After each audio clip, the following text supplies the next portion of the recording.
সামনে দুই দিন গাড়িটা কোনো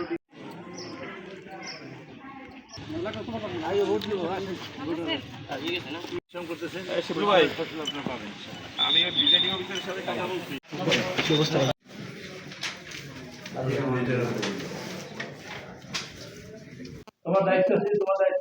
ভোট তো আমি বেতাগি থেকে দেখা শুরু করেছি সেখানে, এবং বামনায় দেখেছি বেশ কয়েকটা জাল ভোট হয়েছে, সব কয়টা দাঁড়ি করলাম। এবার ছোট নাস্তাপাড়া এখানে দেখছি 3টে ভোট জাল হয়েছে, সেটাও দাঁড়ি করলাম। উপরে কারেন্ট আছে, নিচে কারেন্ট নাই, সেটাই ছোট নাস্তাপাড়ে। এটা এই কেবল দেখে আসলাম 10 মিনিট আগে। কাজে পরিবেশটা এখন পর্যন্ত আমি যা দেখছি স্বাভাবিক পরিবেশ, সেটা অস্বাভাবিক হইতে বেশ সময় লাগে না। দুপুরের পর থেকে অস্বাভাবিক হইতে পারে, অস্বাভাবিক না হোক সেটা প্রত্যাশা করি। আর যিনি ভোট বেশি পাবেন তিনি তো নির্বাচিত হবেন। কিন্তু আমি এখন খবর পাই আমার পাথরঘাটা সাউথে, বিশেষ করে পদ্মা, তারপরে কি বলে বাদুরতলা, তারপর আমরাতলা, এইসব সেন্টারে প্রচুর ঝামেলা হইতেছে।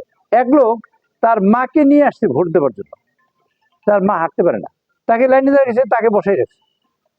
সেই ব্যাপারে আমি এখন ডেপুটি কমিশনারের সাথে কথা বললাম এবং আমি এডিশনাল কমিশনারের সাথে কথা বললাম, তারা দেখবেন। আমি মনে দেয়ার ভেরি ভিজিলেন্ট, আমার কাছে ভালোই মনে হয়েছে তারা সিরিয়াস, মানে লোকজন। কিন্তু আমাদের লোকগুলোকে প্রশাসন বিভিন্ন পদ্ধতি ডিস্টার্ব করে। দেখেন এইখানে গতকালকে ডিএজি সাহেব 3টে থেকে এসে রাত 9টা-10টা মধ্যে থেকে গেছে। ডিএজি সারা বরিশাল ডিভিশনে নির্বাচন, কিন্তু উনি এসে এখানে হাজির হয়েছেন। তারপর এডিশনাল কমিশনারকে দিয়েছেন আমার পাথরের জন্য। আমার তাতে কোনো সমস্যা নাই, যে কোনো লোকই থাকতে পারে, কিন্তু কথা একটা প্রার্থীর পক্ষে কিছু কার্যক্রম হচ্ছে বলে আমি মনে করতেছি। আমি সব ঘুরে তারপর আমি আমার প্রতিক্রিয়া ব্যক্ত করবো।